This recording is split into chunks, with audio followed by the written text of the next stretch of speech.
Welcome to VCR, a vintage cinema rewind. We're bringing old movies to new viewers. I'm Blake. Every gun makes its own tune. Okay, we are back for our spoiler episode of The Good, the Bad, the Ugly. Yes. So, like you said, it's the spoiler full discussion. If you haven't seen this movie before, please go watch the primer episode and learn about if this movie is for you. Spoilers. Everybody should watch this movie, and you should watch it preferably without all of the spoiler discussion that you and I are about to get And into. you should preferably watch it with your dad. Also, very much agree. Mm-hmm. That being said, we're just going to get right into it. We're going to start in front of the camera and work our way back. So take it away, Michael. You know what? I actually would rather, instead of talking about the story, I would rather talk about the characters. Sure. Because the story itself almost kind of takes a backseat to the characters. Yeah, I agree. And I will say that, I first saw this movie when I was 16, and I immediately fell in love with Clint Eastwood's character, right? I mean, it's hard not to. He's cool, he's brooding, he's completely in control of every situation he's in for the most part. He's sarcastic, he's bitter, he's gruff but composed, but I will say, and I noticed this last year too, it feels like every time I watch this movie, I like Tuco a little more. I will say that I think this is Tuco's movie, and we're just all living in it. Yeah, you know what? He's the first of the three main characters. He's the first one that we meet, albeit quite briefly. And he's we really, it's funny. I was thinking about, I feel like this movie has a theme when it comes to names, right? Mm-hmm. The whole trilogy is called The Man with No Name. We only know Clint Eastwood as Blondie. We only know Lee Van Cleef as Angel Eyes. And yet we get Tuco's full birth name. Tuco Ramirez, da-da-ba-da-ba-da-ba-da. We get his full name. And we also learn about his past and his circumstances and where he grew up. Whereas Lee Van Cleef and Clint Eastwood, Angel Eyes and Blondie, they are complete mysteries, even at the end of the film. We have no idea where they came from, right? Yeah. Whereas we really get to know Tuco and who he is and what he wants, both for better or for worse. Yeah, exactly. And actually, on that note as well, Clint Eastwood was somewhat hesitant to take this movie on because when he read the script, he said, "This is really Tuco's movie, and I'm almost a side character to Tuco." Yeah, I would agree. I think it's more this is, despite being called The Good, the Bad, and the Ugly, this is almost more of a buddy movie. Yeah. Almost absolutely. what's that movie we watched last year? The other Western, Butch Cassidy and the Sundance Kid? Yes. Not quite, but it's almost kind of like a duo partnership movie. And I have to say, Blondie and Tuco really bounce off each other well, right? Clint Eastwood is very measured and composed and put together, whereas Tuco is short and grimy and dirty and kind of pathetic, but he's also fast talking and surprisingly pretty funny. Yeah. Well, and what I'll say to that as well is that without the charm of these two opposing characters, without how well they're performed and how well they just have that kind of charisma together, the first hour of the movie wouldn't have worked as well as it did, because the first hour of the movie is just those two, and their shtick basically, and the back and forth that they have together. And without the strong writing and the strong performances, honestly, you could probably cut that in half and make this movie a lot tighter. But how great that is what kind of carries the first half of the movie, because without it, I think that Sergio Leone, the director, would have probably cut the first part of the movie quite a bit down. It definitely wouldn't work as well. And the other thing I noticed about Tuco, and I feel like I notice this a little more every time I rewatch it, is that Tuco is impulsive and brash and hot-headed, but every time I watch this movie, I'm just he is kind of cunning. Yeah. Like in a weird, like he's very resourceful. Like I wouldn't call him smart. Like we see that he's almost illiterate at different points, but Yeah. like he is weirdly competent. You can be very competent, very strategic without being necessarily incredibly intelligent. Like there's different types of intelligence, right? And his intelligence isn't the standard type of intelligence that you might think about. It's a very kind of like I mean, It's I think street smart. He's got a yeah, street yeah, yeah. smart It's about almost him. like, you know who he almost kind of reminded me of rewatching it this most recent time? Saul Goodman Yeah. or like Bob Odenkirk a little bit, right? Yeah, Like he's there's just kind of who's also a very street smart character. mm-hmm. You know, all the characters have their own kind of blend of like pragmatism. Mm-hmm. Like I think one of the best scenes of the movie is when so the movie opens on this extreme close up of this guy, and him and his friends are gonna go ambush Tuco, but he gets away.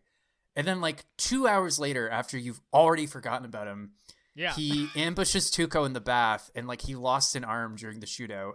And he has this kind of speech where he's like, I've been looking for you for 8 months, and I taught myself how to shoot with my left, and blah, blah, blah, blah, blah, blah. And it almost kind of seems like a hero speech.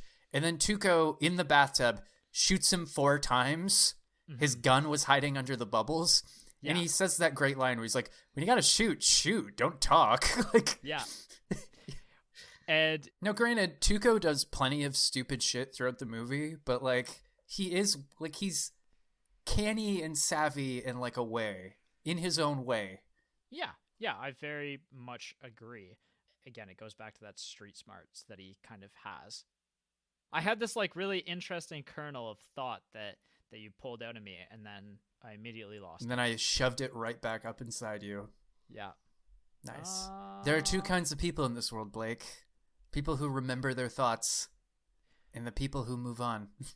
Well, and okay, that's what I'll say as well is, you know, that's part of his joke, right? Like he continuously says that throughout the movie. There's 2 kinds of people in this world, and it's repeated and repeated and repeated to the point where it gets kind of old, and then it kind of, you know, all snaps into place at the very end of the film. Mm-hmm. With Clint Eastwood kind of saying it back at him. Yeah. What I'll say about Tuco as well is he's definitely the most fleshed out character of the 3. Like you said, we learn about his backstory and in a lot of detail. That's actually the only critique I have of this film, is that I think that, and this is where I thought there was a bit of a pacing issue, is that I don't think we needed the relationship with his brother in this film. I think that was just one scene too many. See, I strongly disagree. Okay, explain to me why then. You know what? I don't think this is an incredibly plot-focused movie. And I know that sounds ridiculous because I'm always harping on, like, the plot and stuff. To be honest, like, the scene with Tuco and his brother and, like, the following scene where Tuco is on the carriage with Blondie, I genuinely think those are the 2 saddest scenes I've ever seen in a movie. Really? Like, they really endeared me to Tuco. Like, so again, just to catch everyone up, Tuco brings Blondie to a monastery to recover, and his brother is a friar there, and him and his brother are brothers. Him and his brother basically took 2 very different paths. Like, as Tuco explains, like, where we grow up, you could have either become a bandit or become a priest, and you went your way and I went my way. And Tuco's brother is extremely disappointed at him and slaps him at one point. Yeah. And then Tuco runs off, and then he gets on, and then we see that Blondie, Clint Eastwood, has been silently observing this whole exchange. Right. And then they get on the carriage together, and Tuco starts telling these wild lies about how his brother loves him so much and never wants him to leave. And he has that really poignant line where he's like, I know that no matter what happens, I'll always have a brother who will never refuse me a bowl of soup. And Clint Eastwood knows he's lying, but doesn't call him on it. And he has that kind of, it's a weirdly tender moment where he's like, oh, you know, it goes good after a meal, a good cigar. And he shares his cigar with Tuco. Like, right. I think it's a phenomenally important scene not only because it endears us to Tuco, but it's kind of a weirdly heartwarming scene between these two characters. Like, you almost kind of believe that they sort of, I wouldn't say they're friends, but they at least sort of understand each other. I also think it's important because I do think Clint Eastwood's character, Blondie, has like a very subtle character arc in this movie where like he gradually becomes just a little bit more merciful throughout the course of the movie. And I think that's like the first time we really see him be like, you know, like, again, he knows Tuco's lying. He knows Tuco's full of shit, but he just kind of like, here, buddy, like, here's a cigar. Like, I'm just gonna let you have this. Like, yeah. Interesting. That's a really interesting perspective, and I didn't think about it, how it creates that moment, that connection between the two of those characters. So I still stand by that. I think that it's a little awkward in pacing, and that, you know, it goes into the character of Tuco more than any of the other characters, but I can understand now where you're coming from, and its importance in the film. Well, I see what you're saying, but I almost feel like we needed that scene just because even if you don't agree that Tuco is sort of essentially the main character, I do think you kind of need a little bit of that human touch at this point in the movie, right? Yeah, especially with how Tuco essentially has to, you know, switch gears with his torturing of Blondie, and then suddenly try his best to revive him from mostly dead. Mostly dead. Yeah. Yeah. I pretty much killed that guy. Yeah, in order to find where the grave is. I do think it's interesting how, and this is something that a lot of people have pointed out, like, this movie is called The Good, the Bad, and the Ugly, and yet, like, when you look at our three main characters, I don't know that I would say any one of them is worse than the other. Yeah. Like, even Clint Eastwood's character, quote unquote, the good, he's not a particularly good guy. I think he sort of becomes a little more merciful throughout the course of the movie, but like, it's funny how he's the good in that he's the character that we most look up to. And yet, what's funny, and I just noticed this on my most recent watch, is like, Blondie and Tuco have this scheme where they're conning people, and finally, at one point, Blondie just decides he doesn't want to work with Tuco anymore. So he abandons him in the middle of the desert and tells him that the nearest town is 70 miles away, right? Right. And then later on, Tuco captures Blondie and forces him to walk through 100 miles of desert, right? And in the process, Blondie almost dies of dehydration. What's funny is that, like, when you look at it, what Blondie did to Tuco was almost just as bad, but like, the story doesn't really dwell on it. He abandons Tuco in the middle of the desert, and then it's like one scene later, Tuco is like shambling back to town, right? Right. But then when Tuco decides to torture Blondie, we get like 5 minutes of like excruciating detail. Yeah. So even, again, like, in that scene, you really feel for Blondie, but it's also kind of like, you did the same thing to him, essentially. Like, yeah. Now, granted, you weren't there, like, cackling and enjoying every moment of torture, but, like, it's... So you mentioned, like, the title cards that show up, right? It's funny how, like, Blondie's title card almost feels sarcastic to me. Yeah. So he's abandoning Tuco in the middle of the desert, and he's just like, such ingratitude for all the times I've saved your life. And then the screen is just like, the good. Yeah. And it's like, I almost feel like there should be like a question mark at the end of that. Like, the good? Yeah, it's a really, really great title for a film. And it explains that there are three central characters and that, they're co-related to each other in a sense.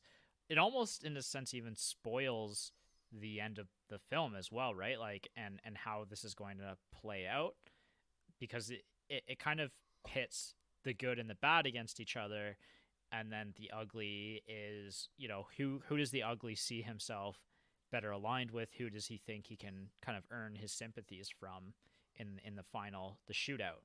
Now, granted, It's subtle, but I do think the bad is actually the worst one out of the three of Oh, them. easily. I think Yeah. easily he is. Like, we don't see that much of him in the beginning, and I think that's by design because it makes him seem more mysterious and aloof. Yes.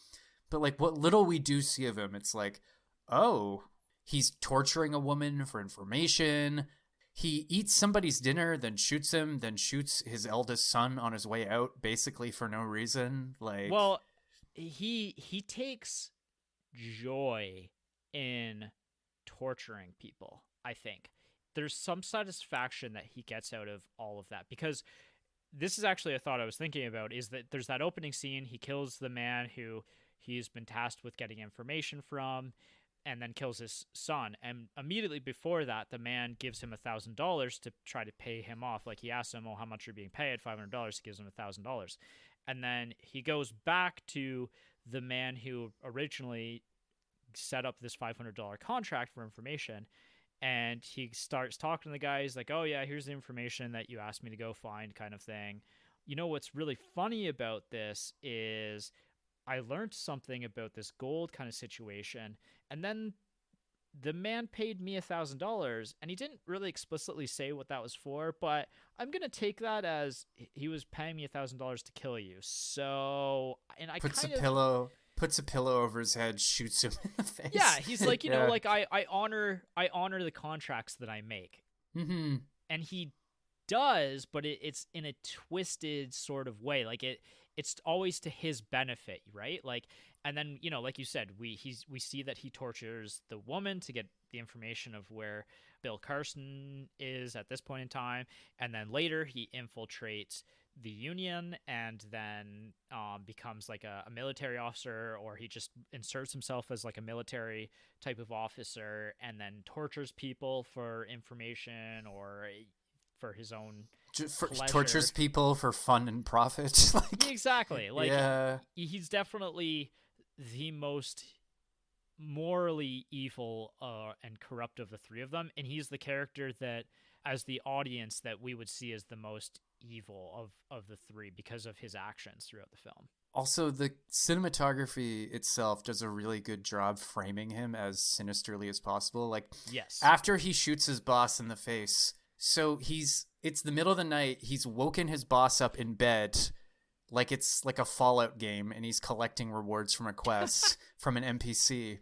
And he's holding up a lantern, and it's the middle of the night. He shoots his boss, and he's like, heh heh heh. Then he blows out the lantern, and the screen flashes to black. I was just like, okay, everyone, that's the bad guy. Like, yeah.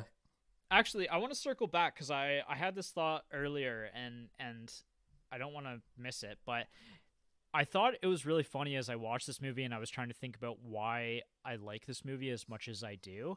And I think part of it is the vibe of the film. Like, there's a very specific vibe to this movie.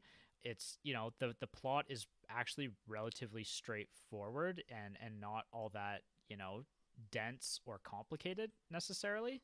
Not really. It's more like it's more like a series of vignettes. Like, Yeah, and in the characters, like you said, like, Blondie has a very subtle character arc in this film, and the characters themselves don't really experience a whole lot of arc throughout the film either.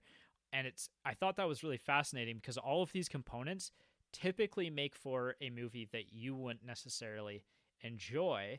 However, I think that part of it is just how masterfully directed this movie is part of the reason why you love it so much. And also, I also somewhat wonder if, you know, all of these different pieces, because this is your favorite movie or one of your favorite movies. I would say this is my favorite movie. Like, I'd put it, if I had to put it down to my top 5, this is the number 1.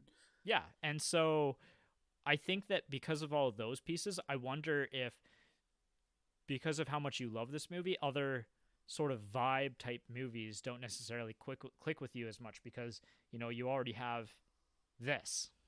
That's an interesting point. I think, okay, well, part of it, to be honest, is I think I watched this movie at like 16, and it really clicked with me then. And I think the things that click with you when you're 16 kind of just stay with you for your whole life. So I think that's obviously part of it. Yeah. I also just think there's something very Michael about this movie in the sense that, Yeah. like, again, for those of you who don't know, I write my own novels, and like, even like the tone of this movie where it's bleak but kind of funny but also kind of dirty, like that's something that I kind of strive to replicate in my own work. And it's also like the kind of novels and movies that I really really vibe with kind of replicate that same tone, you know what I mean? Yeah. Like bleak and violent but also kind of witty, like It's very much in the same vibe as Quentin Tarantino's films. kinda, yeah. It's kind of, there's something. I also just think there's something about, you know what? I think what really sells this movie for me is, I think it's a two-part thing. It's the characters and it's also the setting. It's not Yes. necessarily the plot. It's the characters and the setting. Like, Yeah, this is a very interesting character study, and that none of the characters really grow significantly or develop more than they are. no, and they're very specific character, and they're all very kind of like grimy. They're all kind of reprehensible people in their own way, right? Yeah. Like even Clint Eastwood's character, the good, not really a great guy. He sort of develops a little bit as the movie goes on, but I wouldn't say he's a great guy at the end of the movie. And like Tuco is just Tuco. Tuco is unapologetically himself, Yeah, he's and never going to change who he is. Angel Eyes is pretty clearly a monster, but like when you look at the three of them as a unit, they all contrast really well with each other. Like I particularly like what they did with Clint Eastwood and Lee Van Cleef, right? Where Clint Eastwood is very kind of like gruff and tumble and like functional, whereas Lee Van Cleef is almost kind of like, he's like a gentleman. Like he's always wearing like a nice suit, like he smokes a nice pipe, like he Mm-hmm. doesn't really like to get his hands dirty all that much. Like Right. they have a good kind of contrast with each other. And then Tuco in particular, he's short and grimy and dirty and kind of pathetic and loud. It's funny, you've got these two kind of gruff, stoic badasses. And then there's Tuco, just kind of running interference between the two of them. And then just the setting in particular, it's like you said, it's a little bit post apocalyptic. Yeah. Like, this is a setting where civilization has almost collapsed. Yeah, as close as we'll ever see it, hopefully in America. Let's hope so. There's that great scene towards the end where I gotta stop calling him Clint Eastwood. Blondie and Angel Eyes and Angel Eyes' henchmen are just kind of hanging out in this abandoned town, and like the town is actively being murdered while they're just hanging out there. Yeah. Like, Yeah. and they're just kind of dealing with it. It's probably almost in reference to World War II, right? Like there's probably Mm-hmm. some sort of callback to World War II and what it was like in Europe at that time, especially in the viewpoint of when this movie is made. Like a lot of Hollywood and I'm sure European films at this time are all allegories to World War II. Yeah, I never thought about it like that, but you're right. Like World War II would have been very close in people's memories. Yeah, especially the people who are making these films at this in this period. Mm-hmm. So, what's really cool about the way that this movie is structured is the characters are all loosely connected in the first hour of the film, right? Mm-hmm. And I love how things kind of snap together, like how everything suddenly makes sense. And like the first hour we get a lot of setup, and there's like all these, like, we move from like interesting scene to interesting scene, and each of the characters are doing interesting things in the Wild West. Right. And when it really snaps together is when Tuco and Blondie are in the desert, and we come across, and it's a really somber scene because there's all these, we find all these dead Civil War vets in the carriage, and then as the camera's panning through it, there's the man who's wearing the eye patch, and suddenly the whole movie is, it makes sense, and suddenly it feels like we know where we're heading, right? Because Mm-hmm. the movie kind of plods along like Angel Eyes' character is obviously from the get-go on this mission to find the $200,000 of gold, but we really don't know how Blondie and Tuco's characters are going to fit into this world and into this story, because You almost kind of forget about it. yeah, like they Yeah. have kind of early on in the film, they kind of cross paths in the sense that Angel Eyes is on his way out of town and he kind of predicts what's about to happen and how there's a guardian angel watching over Tuco. That's a great scene because it also just shows how perceptive Angel Eyes is. Yes. He's just kind of like, oh, it's these, like, it's almost kind of like he's taking notice of these two other characters, just being like, oh, okay, like, hey, like, In that moment, he's the viewer, right? Like that's the one time where we as the viewers can connect to him because we're observing it on the same level that he is. mm, With a bit of admiration almost for it, like, and not necessarily respect, but it's like like, you know, I kind of, I get it, like it's kind of a cool, it's an interesting it's an interesting idea. kinda, yeah. So I do also like that scene later on where Angel Eyes tortures Tuco for information, and then he Right. basically just brings Blondie into his office. He's like, all right, like, put these clothes on. You're coming with me. He's like, I'll split the gold with you, whatever. And Blondie's just like, you're not going to torture me? And Angel Eyes is like, no, it wouldn't work on you. So I just kind of like the implication that Angel Eyes took one look at Blondie and was just like, I can't torture this guy. Like, it's not going to Yeah. work. Like, Yeah, for so, sure. And yeah, so like I just think that it's really interesting storytelling, how the first hour is this very loosely connected story, and we just kind of go from set piece to set piece, and you know, it's kind of just like interesting dialogue between each of the characters, and then everything snaps together and it suddenly makes sense, and it feels like, you know, it feels like suddenly we're finally on the same page as to where the story's heading. And you don't see that in film a lot. It also really shows how Blondie and Tuco really just stumble into the plot. Right. Like, exactly. They have no business even being in this movie, but they just kind of stumble ass backwards into the plot. It's really fun. It's really fun setup. Yeah, it is.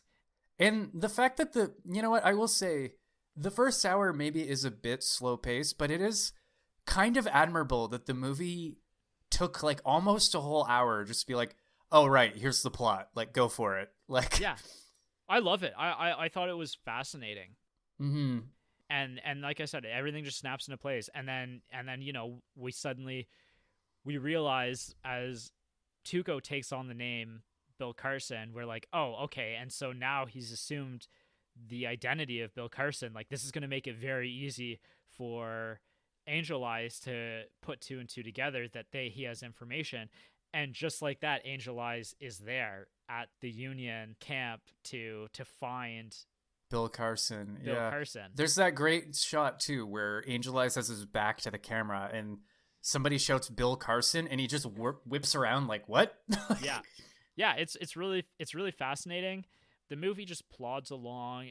To me, it never feels slow, but there's kind of a gradual build, right, in this movie to one of, in my opinion, like probably my favorite scene of the film, apart from, you know, the big grand finale, which is that massive Civil War battle that we get to see take place.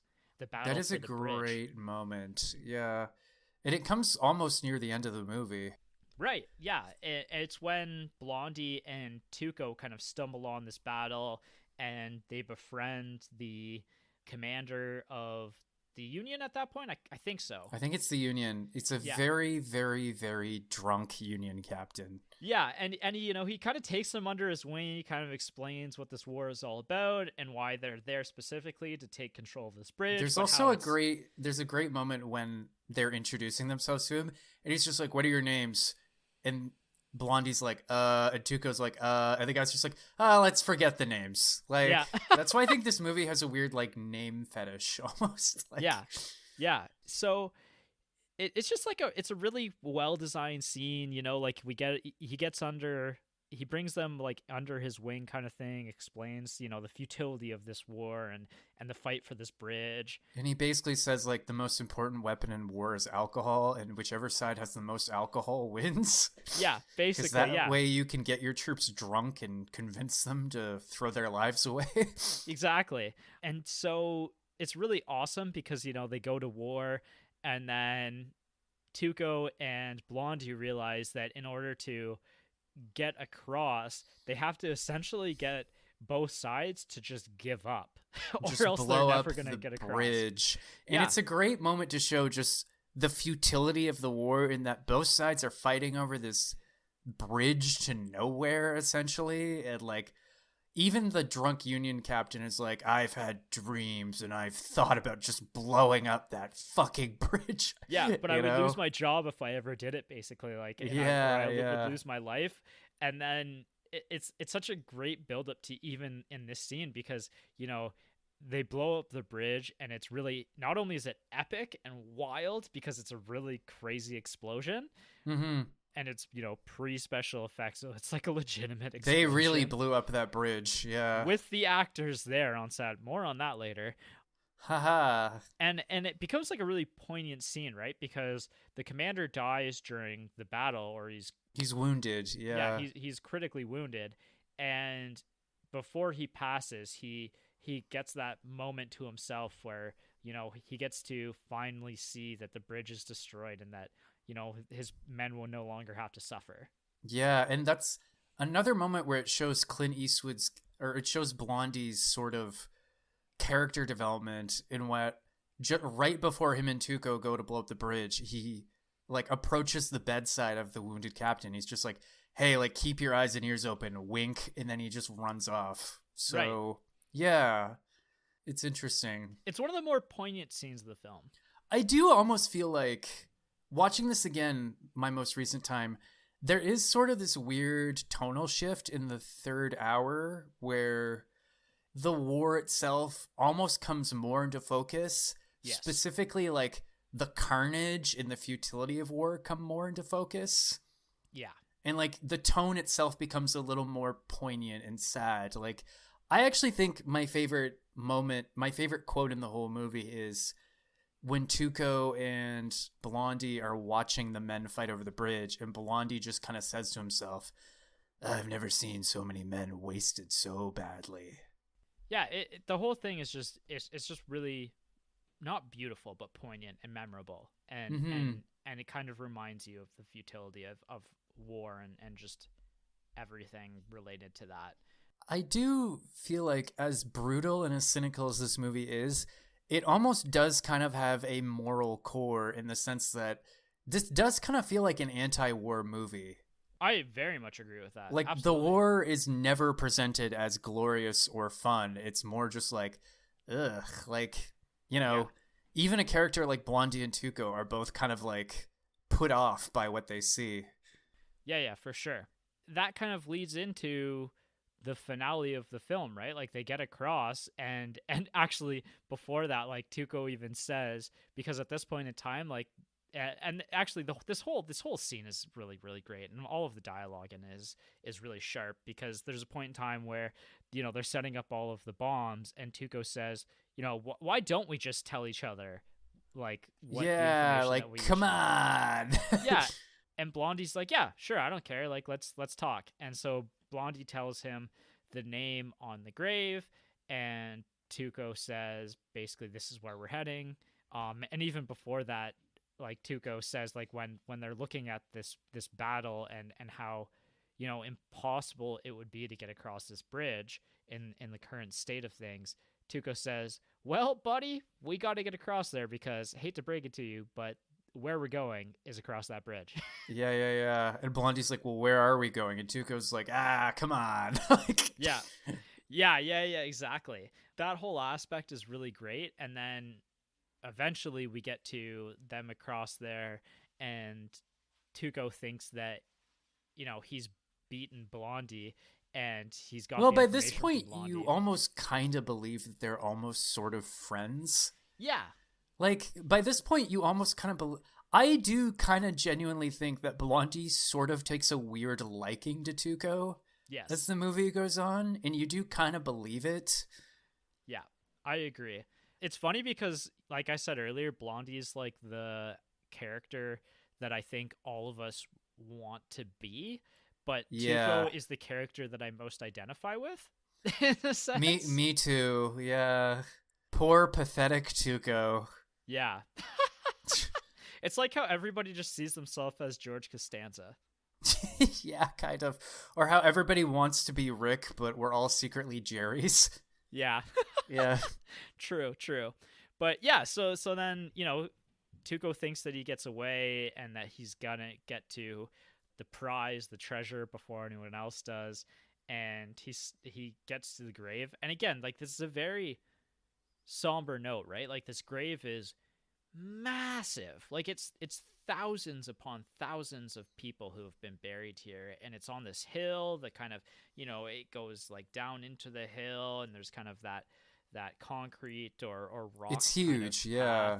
patch down in the middle, right? Like it's a monument to, Death. yeah, to the folly of men. But so he gets down there, And you know and what's funny though? Like Tuco and the soundtrack and the camera are all really happy to be there though. yeah, Yeah. I think that song that plays there is from like, or gets played in like the old El Paso like commercials or something. I remember that song being critically important to my childhood, and I think it's because of taco commercials. Okay. Well, anyways. No, but like there's that great like 2 or 3 minute scenes where Tuco is just running around the cemetery and the camera is just zipping around and the soundtrack's like da da da da. It's almost like, Yeah, hey guys, we made it. Like look at yeah. all these dead people. Yeah, it's celebratory, and it's weird, and it's awesome, and sad, and all of these different emotions all at the same time, because these characters have been through hell to get here, but they're all still alive. So, you know, Woo. yeah, it's a stark contrast to where we are. And then, it's that final buildup of all three of these characters together, and we get the duel, or the truel, The as it's called. Or the no, famous Mexican standoff. Yeah. yeah, it's called a truel, actually. Fun Okay. fact. Good to Yeah, know. yeah. Actually, this is maybe, well, this is the most iconic scene of the film. It's also probably the most dissected scene of the film. Like, there's so much discussion about, who set themselves up best in the shootout, what was Angel Eyes doing with how he was walking and cutting kind of Tuco off, like it's easy way to get dead.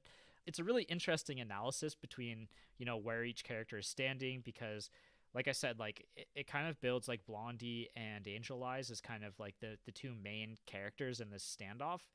But like anything could happen, right? Like it's three people in the standoff. At some point, Mm-hmm. two people are going to get their gun off. And is it going to be two people who are going to shoot two different people? Is Tuco going to side with one person or the other who he thinks maybe he can beat? How is this going to all go down, essentially? What a scene. Yeah, and so, like I was saying, like there's analysis about Angel Eyes, and he kind of walks to the side of Tuco, and so the analysis about that I was reading online is that the way he walks, the reason why he goes in that direction is because the sun is behind him, and so it's like a common like idea is when you're taking part in a duel, that's the advantage, is to be back to the sun. That makes sense. I didn't really think of that. Yeah, so it's just like that, a neat little detail in that, a series of neat little details in this film, right? That there was thought about where he would specifically be standing, and how things would get set up. Hmm. And then we get the standoff, we get the truel, and Blondie and Tuco shoot Angel Eyes together. And then after that, we realize, Did they shoot? No, they don't shoot him together. Blondie shoots him because he yes, secretly unloaded Tuco's gun. yes, that's the Yeah, twist. That's the twist. that's the twist. Yeah. I will say, if I have one slight criticism of this movie, it's that The Mexican standoff sort of loses some of its tension on rewatch when you know that Blondie has essentially cheated. I yes, but I also forgot about it, and I've only seen this movie once, and it was a few Okay, years ago. fair So enough. I knew how this movie was going to end, and I knew who was going to be victorious, but I forgot how we were going to get there.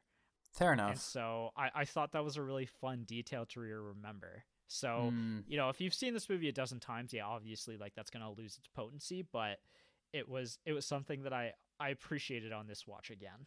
mm. You know what? We didn't even talk about earlier, and this is another like really great scene is when Tuco builds his own gun at Oh the yeah, the gun that store. actually might be my favorite scene in the whole movie. He Yeah, just shakes down this. He just basically robs a gun store. yeah, and he builds his own gun. He like takes apart all the different guns and puts together his favorite pieces. Which apparently you could do back in the day. You could just reassemble and put together your own gun from different pieces. Yeah, he's making different things click and like giving the other guy like the kind of thing like. Yeah. Like, And then my favorite quote of this scene is where he goes like, "How much?" And the guy goes, "Oh, like it's $50." And then he points the gun at him and he was like, "No, how how much?" much? And he says $100. And at first I was like, and I still didn't get it at this point in time. I was like, Right, right. is he upcharging him now that he's pulled the gun on him? And then I was Yeah. like, oh, he's actually like saying, how much money do you have on you? Yeah, yeah. And then he's like, Uh, $200. Please, it's all I have. yeah, yeah, No, it's my favorite part of that scene though is that Tuco had previously grabbed like a bottle of rum and was drinking from it while he was doing all this. And it's almost like he sort of almost takes pity on the old storekeeper and he just leaves the bottle like, here you go. Like, right. Yeah, yeah. yeah. Apparently that moment when he takes the close sign and puts it in the old man's mouth, apparently that was completely ad-libbed. Yeah, actually, what I'll say on that note as well, this is kind of starting to tiptoe into effects and filming, is Eli Wallach, the character or the actor playing Tuco, basically like everything he does in that scene is unscripted. Like he didn't really know a whole lot about guns himself. And so he was taught how to disassemble and reassemble guns, but otherwise he was basically told just like do what you want in that scene. So a lot of like the questioning look on the store owner's face is just like genuine, like what is going on right now What the as he's fuck, like, right? yeah, Yeah. as he's like playing with the different pieces of the gun and everything. Mm-hmm. And then yeah, like you said, the shoving the sign in his mouth was improvised at the end as well. Mm-hmm. That's pretty. Apparently, Eli Wallach ad libbed a lot in this movie too. Like Yeah, that scene when like he's about to be hung from the noose and the crowd is gathered, and he like snarls at some old lady. yeah, Apparently, that was completely improvised, and Sergio Leone liked it. And then, or like the famous line, "If you gotta shoot, shoot, don't talk." That was right. completely improvised. Yeah, Like, yeah, yeah. And he actually didn't mean it to be funny, even though it is quite funny. And so the entire cast and crew broke down after that scene, and it kind of threw him off because like again, like I said, he wasn't expecting everyone to get such a laugh out of it. It was yeah, supposed yeah, to be a yeah. very serious line. Right. That's pretty funny. I think the other big scene that I really liked was when Tuco's being tortured in the Union POW camp, and then like they've got the musicians playing the songs to cover up the sounds, Right. and you've got the one violin player crying because he knows what's going on, and like Clint Eastwood is just kind of observing from a distance, and some other prisoners like, oh, your friend is not gonna do well. Like, we've all been in there. Like, blah, blah, blah, blah. Like, in terms of just, and like the way the big guy, I think his name's Wallace, is just beating the shit out of Tuco. Like, it is genuinely kind of hard to watch. It's very brutal. Like it's a very very violent scene, and like everybody in this camp is a hostage essentially, right? Like there's the Mm-hmm. prisoners of war, there's the musicians who are I would assume are prisoners of war as well, and the guy who's kind of having them play the music is basically like demanding that they continue playing on as long as they can so that Angel Eyes can do his interrogations as he wants. Like there's it's an interesting scene before, because there's the foreshadowing, right, of what we're about to experience here, when the real commander of this entire prisoners of war camp is essentially says to him that like he knows that there's things that are going on, but because he's essentially dying in the camp, he can't really do a whole lot to stop what's happening in the camp. But he says, Mm-hmm. you know, eventually there's going to be a reckoning for the crimes against humanity that are happening here. Right, and there's that great line where he's kind of accosting Angel Eyes, and he just says like, "As long as I'm the commandant, this will not stand." And Angel Eyes is like, "Yes, sir, as long as you're the commandant." Yeah. Yeah. Yeah, exactly. It feels like a threat in a sense. Yeah. It's like a half-veiled threat, Yeah. which Angel Eyes is good at delivering. And then also just the fact that Angel Eyes, like all villains, has his henchman doing his dirty work.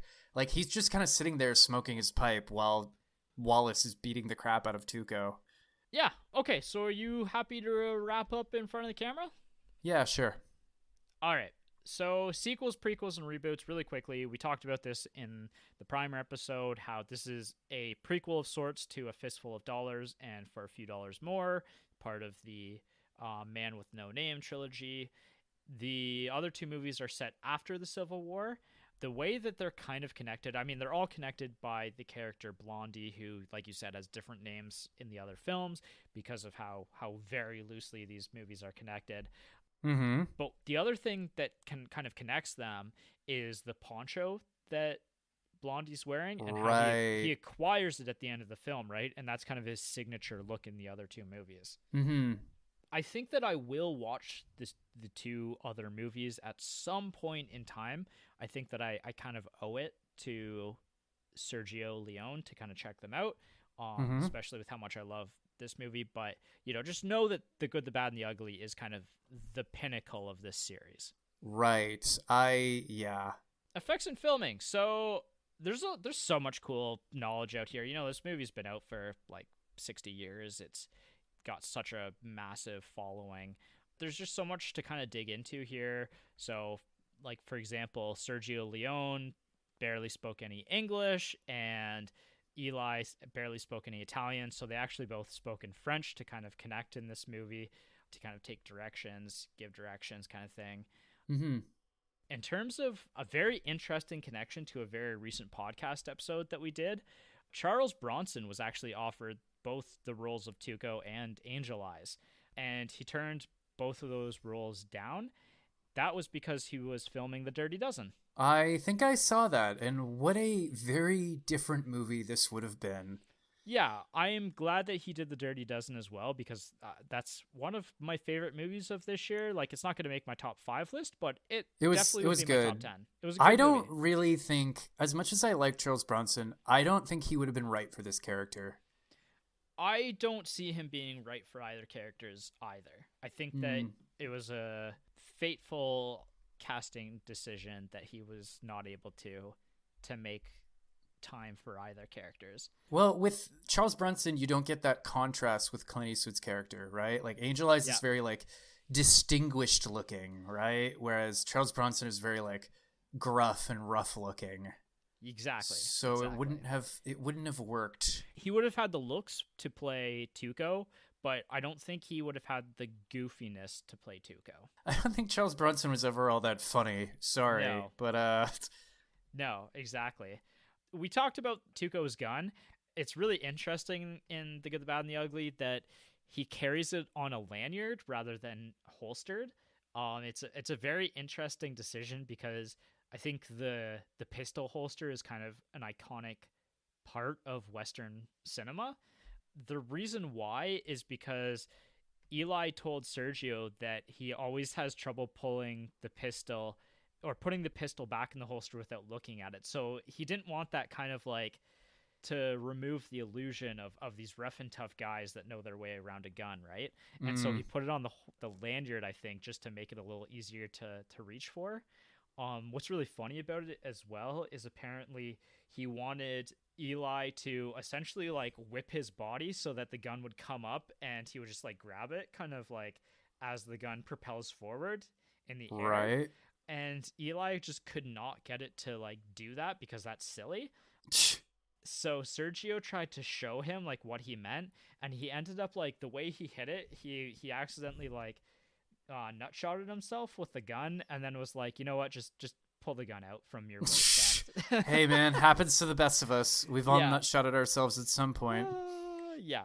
What's really wild, so a lot of these stories are kind of Tuco related, and that's I think because Eli's been one of the most outspoken was one of the most outspoken actors of the film, and I think this is his most iconic role by a mile. So you know this is what he was remembered for and what people would have asked him about his whole life.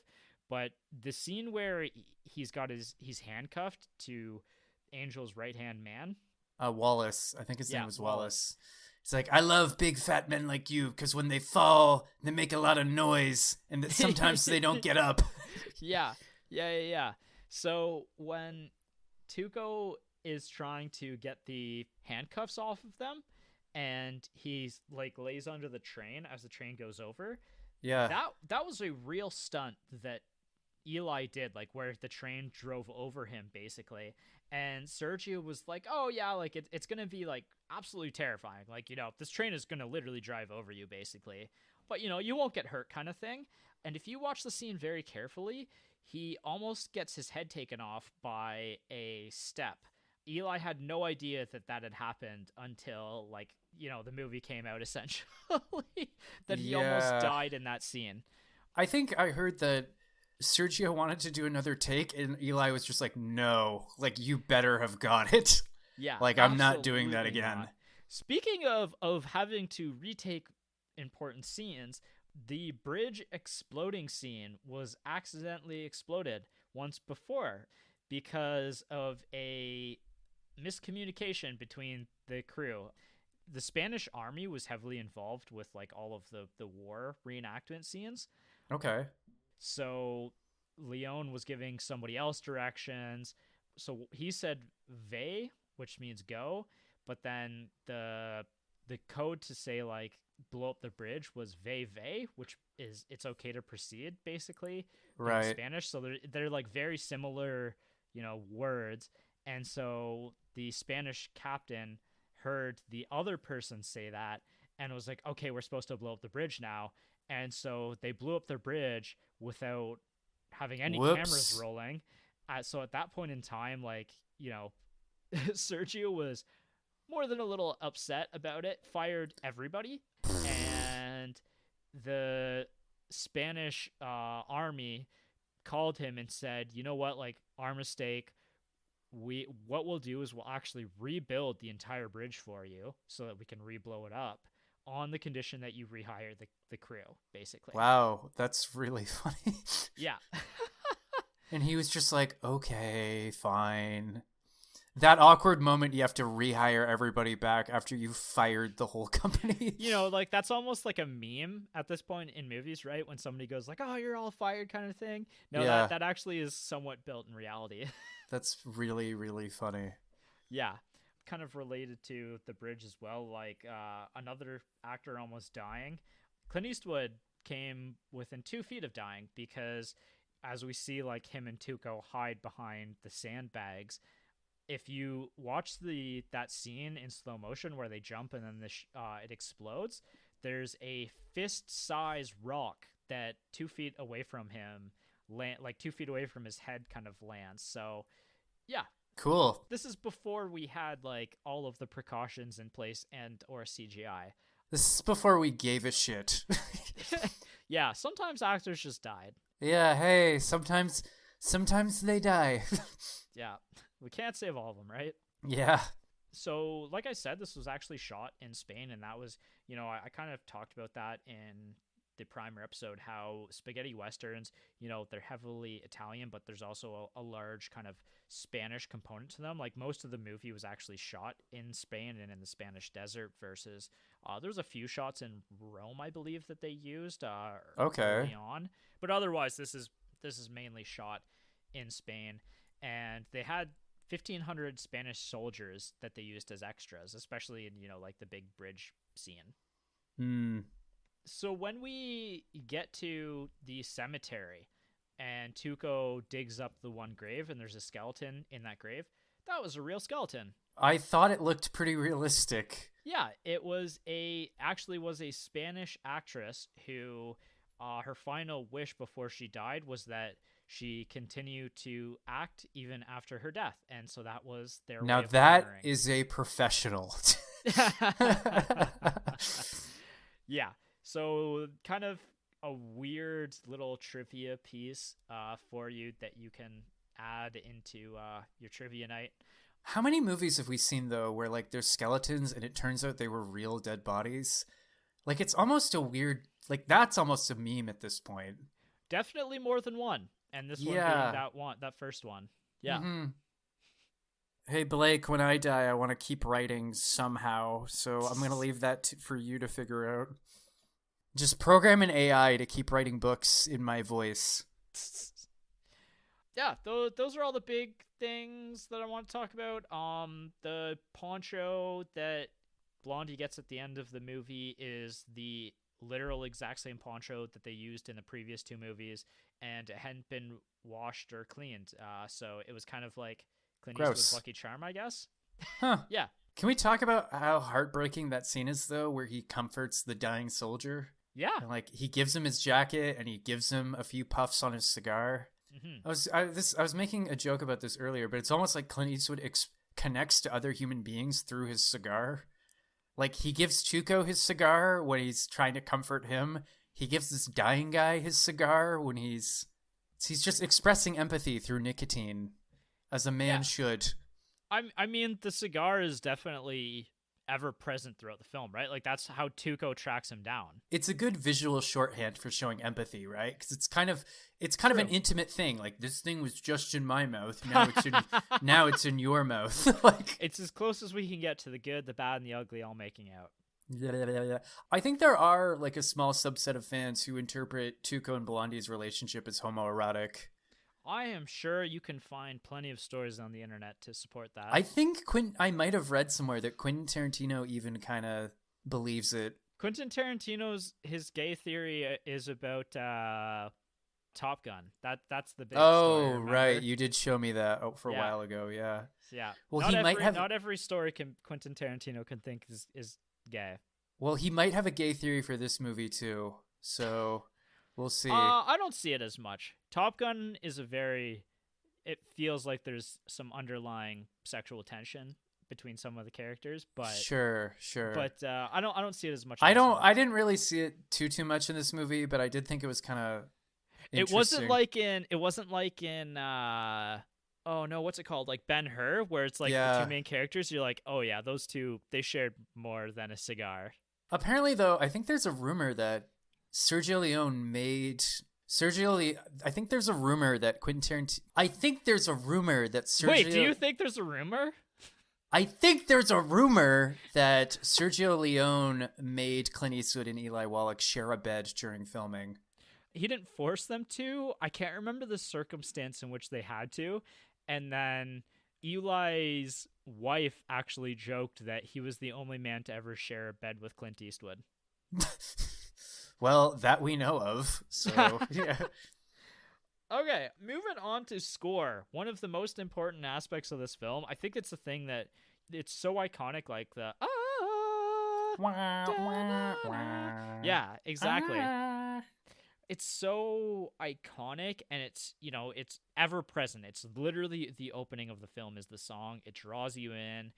If this is your first time experiencing the film, it's like, oh my god, like I know this song. Like this is like the typical Western song because it kind of is the typical Western Right. song. It's certainly the most famous. It's Ennio Morricone's was the one who created it, and so he designed it to kind of mimic the sound of a howling coyote, which actually You can kind of once hear it. once you know that, it's like, yeah, that's exactly the sound that I'm hearing. Yeah. It's epic. It's so good. It kind of You know what? For a guy like me who never notices score, this is probably my favorite film score of all time. I would agree this is one of the best film scores of all time. Mm. It's not even I wouldn't say there's a lot of film scores that quite top this one, especially original film scores, right? No, definitely not. And it was actually like they debated because there's this trumpet that's kind of present in it as well. And Leone was like the one who really wanted the trumpet sounds in the score, and he had to convince Ennio to actually add that in there. Huh. Interesting. I actually do have a slight, and you know what? You can maybe correct me if I'm wrong here. I intend to. I have a slight gripe here. This is my only other gripe with the film, is that I think the mix could have been slightly better here, because there were points in time where I thought the score and the sound effects somewhat overpowered some of the dialogue. Hmm. It's I actually was finding, and this is something that, like, it's kind of dreaded, is where you're sitting with the remote and you're like increasing the volume for Yeah, yeah. dialogue, and then decreasing it for all of the action. Normally, I wouldn't necessarily always care about that, but it was something that I noticed, and Jess was trying to sleep while I was watching this, so it was also something that I was like I gotta decrease the sound here, but now I can't hear what they're saying, so I gotta increase it Right. kind of again. So I don't know if you noticed that as much with the DVD, but You know what? I didn't. okay. So It might have just been where I was listening or where I was watching it through, like with the Super Channel, but and again, it was because I was hyper aware of the sound, but it was a slight gripe I had. because your wife was sleeping. My wife. There you go. Oh, this is a really cool quote that I actually read during my research. This is actually Pitchfork, a very famous website that focuses on music and music reviews. They did they do top music lists, right?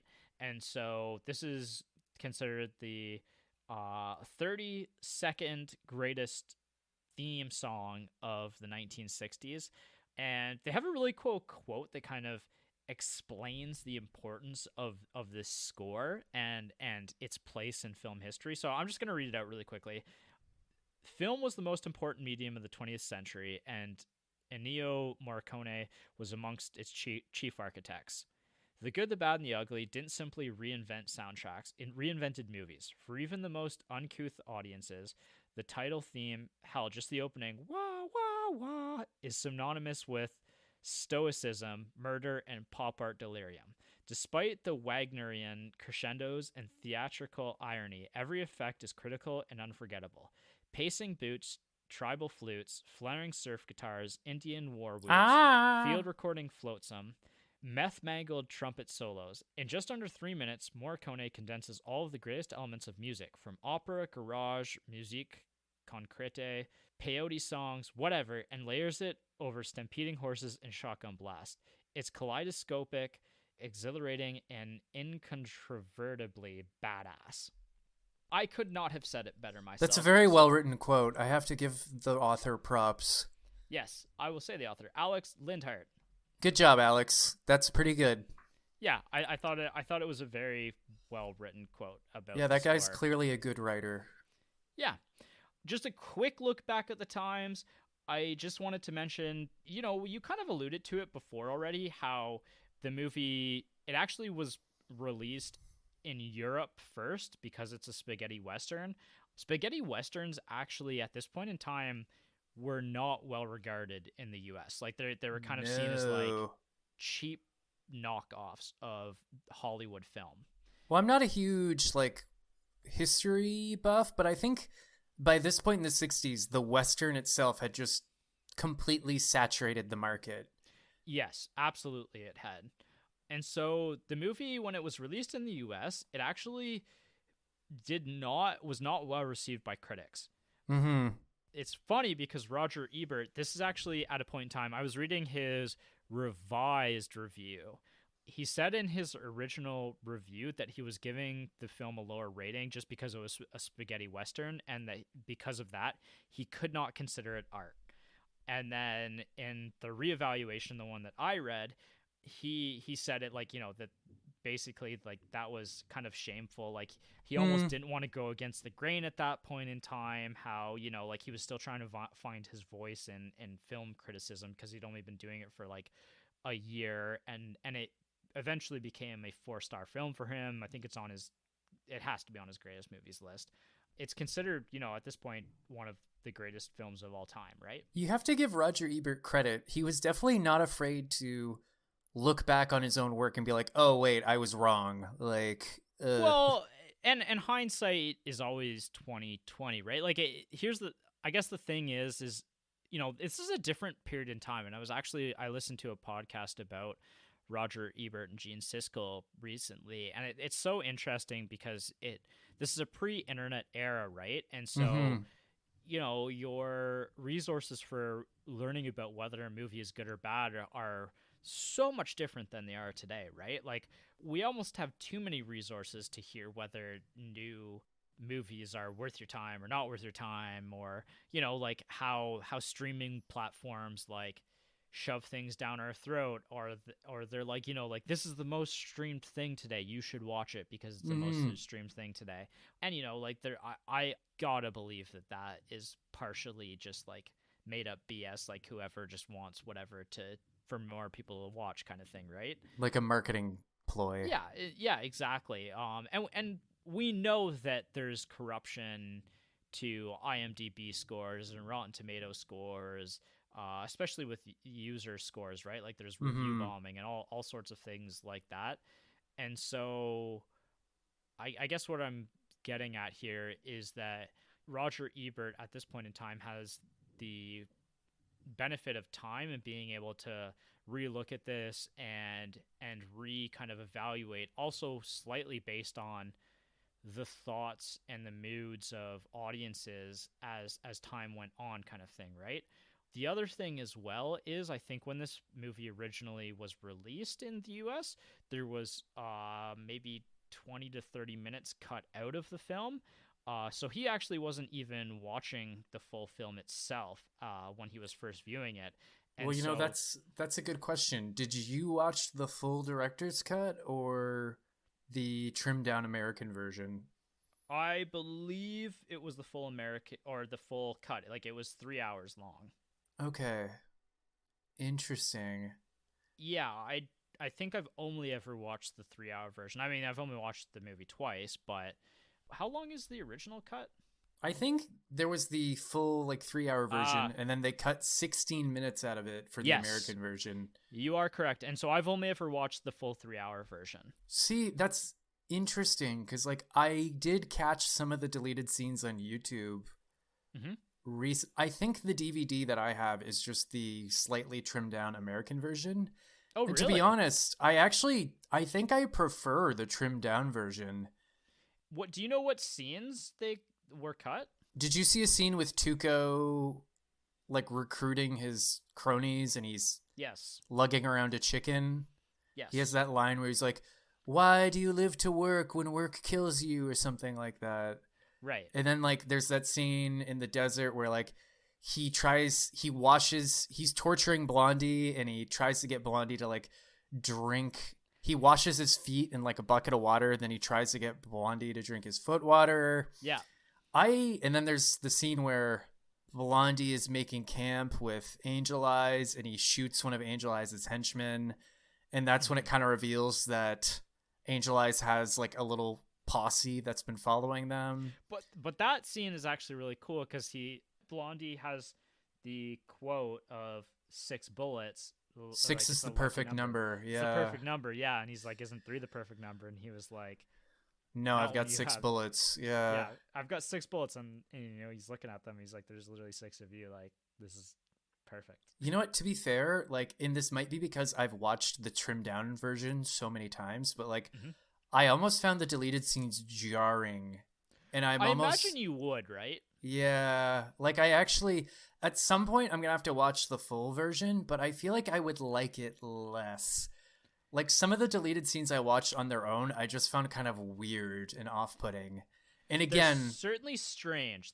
But I think that they're, especially the Tuco related ones, kind of just build on the goofiness to Tuco's character, and I don't have a yeah, and like, problem there's with also that. a scene with Angel Eyes visiting like like a war torn fort, and like he has a weird moment of compassion where he gives like a bottle of booze to some soldier. Like Yes, I I just actually like that scene. I actually really liked.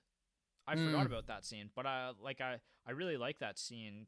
And yeah, I honestly, other than maybe the scene where Tuco kind of reconnects with his old partners, that scene's maybe a little over the top. But of the other scenes, I think were all very good and very well You know what? placed. I will have to give it the full version a watch at some point, but again, Yeah, I think I will just find it jarring and weird because I've seen the American version so many times that like it'll be very obvious to me what is a deleted scene and what isn't. I'll yeah, just be like, "Whoa, like what's going on?" Like, for sure. yeah. Maybe the scene at like with Angel Eyes and Blondie at camp. I think that scene maybe should have been kept in, but everything else I'm kind of like, I'm kind of glad we cut this. Like, Yeah, yeah, yeah. Yeah. yeah. All right, getting back on track because we're getting a little long on the episode here. Yep, yep.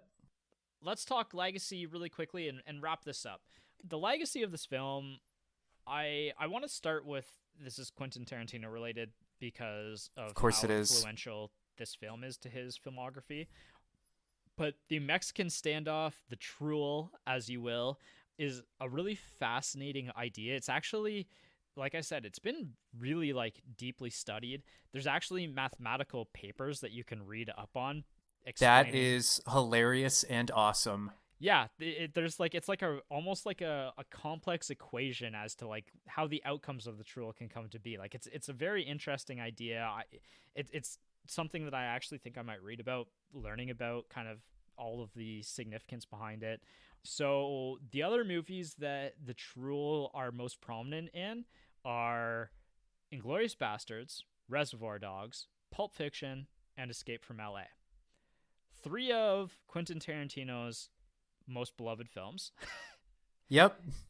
and a weird sequel reboot of one of my favorite movies of all time. Yeah, funny that. Quite the pedigree. Yeah, I thought that that was really interesting. You've already said that the showdown scene is Quentin Tarantino has already said that that's his favorite cut in the history of movies. And then it's and knowing kind of what I just said, like how it's been used frequently in his films, that obviously he's trying to recreate something that's very special to him. It's cool that he brings that up in his movies. The other kind of bit of this legacy, this is the highest rated movie on IMDb did not win an Oscar. Now, again, I just talked about how the movie was not well received when it originally came to the States because of the nature of the film itself being a spaghetti western, but it actually wasn't eligible to be voted for an Oscar Oh, at the because it's a Academy. foreign film, right? No, because the film came out a year before it was released in the US. So Oh, yeah. yeah, so it technically Awkward. kind of missed, yeah, its window of being nominated, just the way that the rules work. Kind of on that note as well, like I actually didn't realize that IMDb, that this is the 10th greatest film on IMDb. And what I want you to do really quickly actually is pull up the IMDb top 250, because I want to discuss it with you. Do you know where it is? How to get there? I just Googled it. IMDb top 250 movies. Yeah. So you see it with the Shawshank, The Godfather. Shawshank, Godfather, Dark Knight, Godfather Part 2, blah, blah, blah, blah, blah. Yeah, take a quick The look. Good, the Bad, and the Ugly, number 10. And see the list. It's the 10th greatest film of all time. You said it's your favorite movie of all time. Yes. That doesn't necessarily mean that, like, my favorite movie of all time is probably Mad Max Fury Road, and then, like, I don't know, The Godfather kind of thing. I'm not saying that Mad Max Fury Road is a better movie than The Godfather, but personal taste over objectively, Of course. the Yeah. best movie ever made.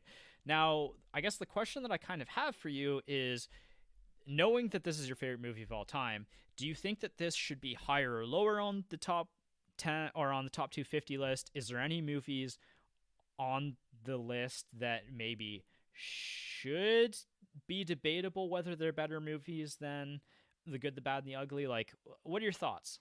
See, I'm not really an IMDb guy. I don't know how they rank their movies, but like just looking at the top 10, I would absolutely put this over Lord of the Rings, The Fellowship of the Ring. I would absolutely put it over Lord of the Rings, Return of the King. I would absolutely put it over Pulp Fiction, Schindler's List. I haven't seen 12 Angry Men, so I can't comment. I haven't seen The Godfather Part 2, can't comment. I would also put it over The Dark Knight and Shawshank Redemption. I don't know if I would put it over The Godfather, though. The Godfather's a hard sell. I think. Yeah. And so here's the funny thing, I guess, to kind of fill people in on maybe a little bit of IMDb lore, but The Shawshank Redemption is the #1 rated movie of all time. But there's kind of legend that The Godfather Part 1 and The Godfather Part 2 are often argued by people whether or not one of them is better than the other and which one the better movie is. And so Sure.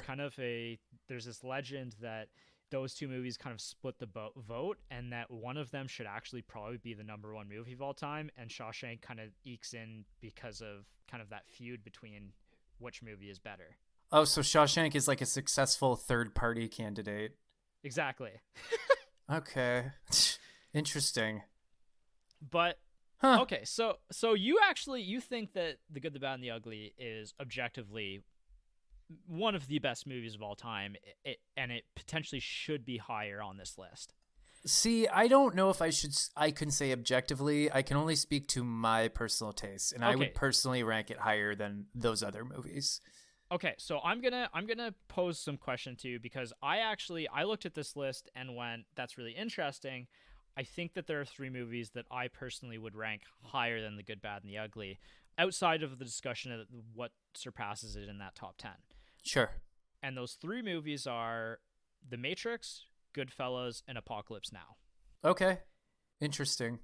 Yeah, I think that the order of those 3 movies probably for me are like Goodfellas and Apocalypse Now are like neck and neck, basically even. Like any given day, I would say one of them's higher than the other, and then The Matrix would be the next highest one on that list for me. Well, you know, if I had to rank my top 3 favorite movies, it would be The Good, the Bad, and the Ugly, Casablanca, and The Big Lebowski. Nice. Those are my Big 3. Big Lebowski's one of my favorite movies of all time Yeah, as well. those would probably be my top 3, but I would probably have to put this movie in my #1 spot. Yeah, pretty firmly. Fair enough. Yeah, I think that's a really good list. Yeah, we really need to do Big Lebowski, because it's my top 5 favorite movies of all We time. really need to do comedy. Casablanca too. Yeah, for sure. Yeah, we've got a list of like 500 movies. Jesus, we're gonna be busy for a while. Yeah.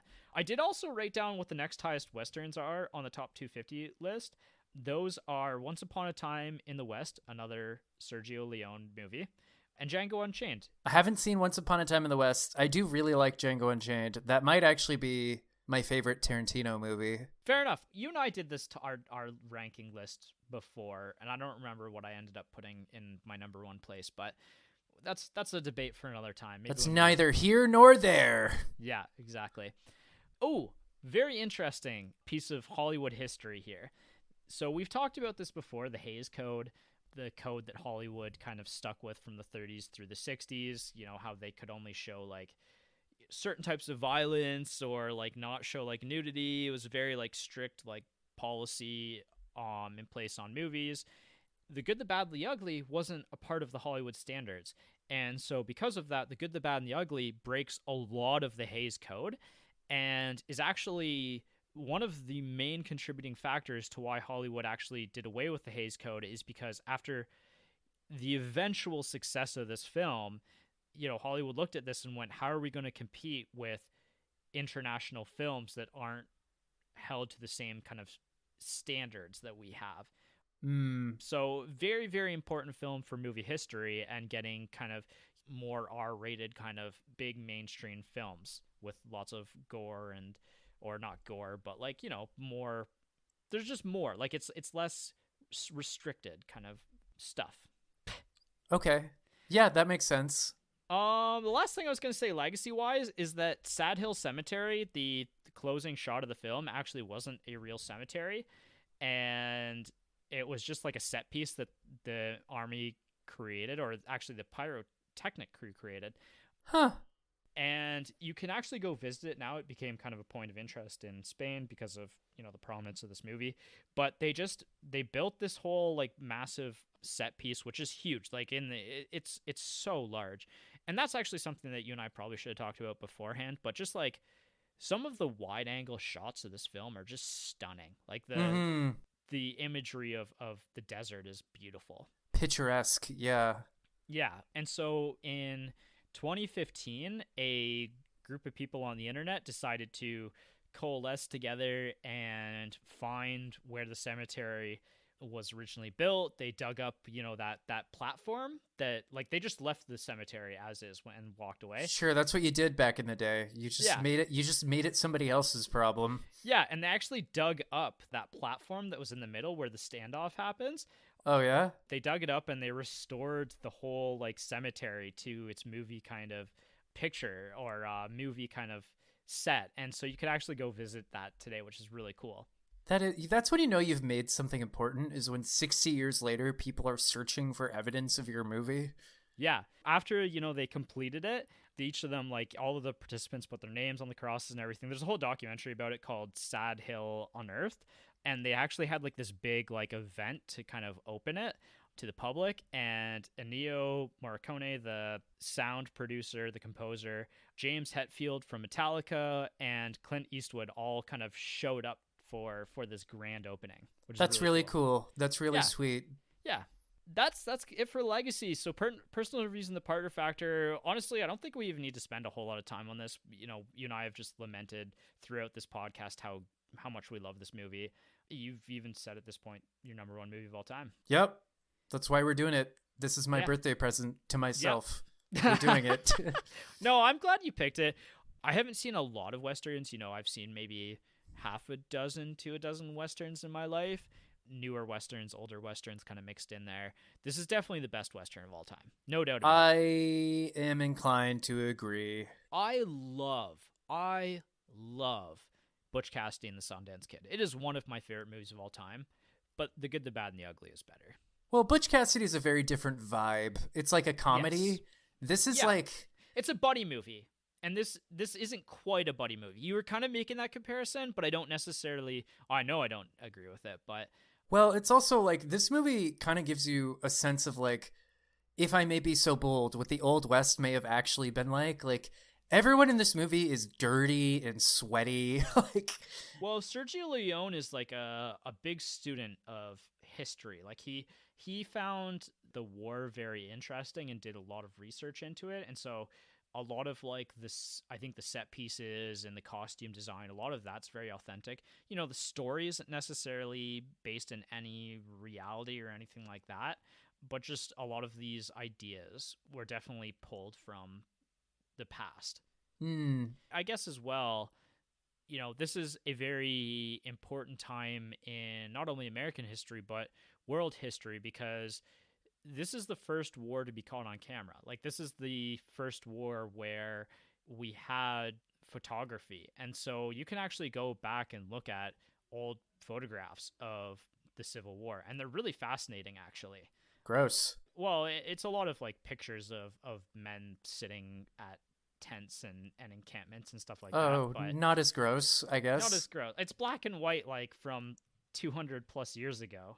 Right. 200 years ago. I don't think it's even been 200 years, Blake. I think it's been like 150-ish years. Yeah, but anyway, it's there's a lot of history about there. There's a lot of imagery that you can view. So it's a very interesting point in human history. It's the next step in documentation of human history, right? So yeah, for sure. So yeah, I think that's it. Like, I would say this is... I don't know if this makes my top 10 list because I have a lot of movies that I love and I've watched a lot of movies in my life, but it's certainly in the top 15. Like, I'm not even going to say top 20. It's in my top 15. It's a fantastic movie. I forgive you. I love movies, and I have a lot of personal favorites, like, and you and I actually share a lot of those movies, like you said, The Big Lebowski and stuff like that. At a certain point, we need to sit down, maybe on mic, maybe just one day, and actually list out like our top 20.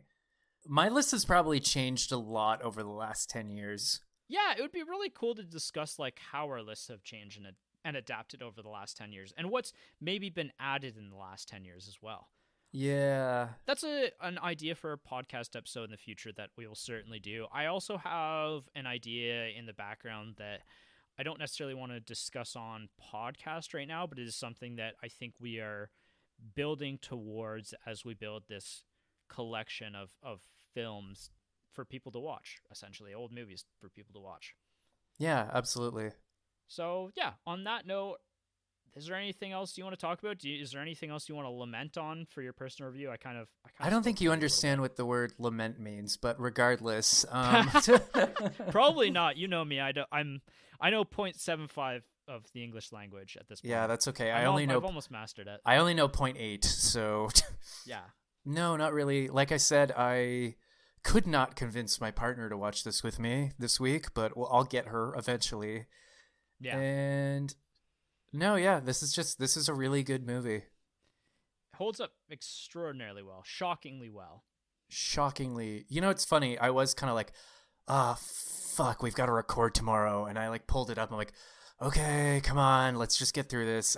I'm moving. I started a new job. I'm in a new relationship. I'm busy, right? Yep. And like within half an hour, I was like spellbound and just Yes. like staring at the screen, like, like. Yeah, I fully agree. Like it's just, it's so enticing. Like that first hour really captures your attention. Mm-hmm. And a lot of it's on the director to do that because of the way it's filmed, I think. And then we get into like the plot and everything later, but it's first just that build of the setting and the set pieces and everything in this world that we live in. I particularly like the opening shot. Again, just it's this big, broad, panoramic shot, and then just this dude, just his face just sways into frame. It's a really great way. It might be one of my favorite opening shots of all time, just in the way it goes from an extreme wide shot to an extreme close up. It's really jarring and it really gets your attention. It often feels like you're there, like your frame of reference is you in the action. Yeah. What's also funny is that guy that we meet in the first shot, he's fucking nobody. Yeah. Like, he's not the hero. He's not the villain. He shows up again later, but like, he's completely inconsequential to the whole story. It's essentially like the intro to all the Game of Thrones series, right? Like where we have this inconsequential character that kind of kicks dies. off. Yeah. He dies. Yeah, exactly. Even though twist, he doesn't die in this one. And you know, Game of Thrones, they always die. Well, he dies eventually, so... Well, yeah, eventually. But, like, they usually die in, like, the opening act. The opening scene of the film. Mm-hmm. But, yeah, great film. Upcoming, we've got our horror episode for Halloween. Don't know what that's going to be yet. If you got a recommendation, let us know.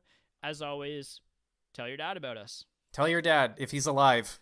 And then go watch it with him because this is a great father-son movie. We've been watching a lot of father-daughter movies lately. This is a good father-son movie. Mm-hmm. Unless your dad wanted a son and got a daughter like Jess. On that note, let's wrap this up. All right. See you next time. Bye-bye.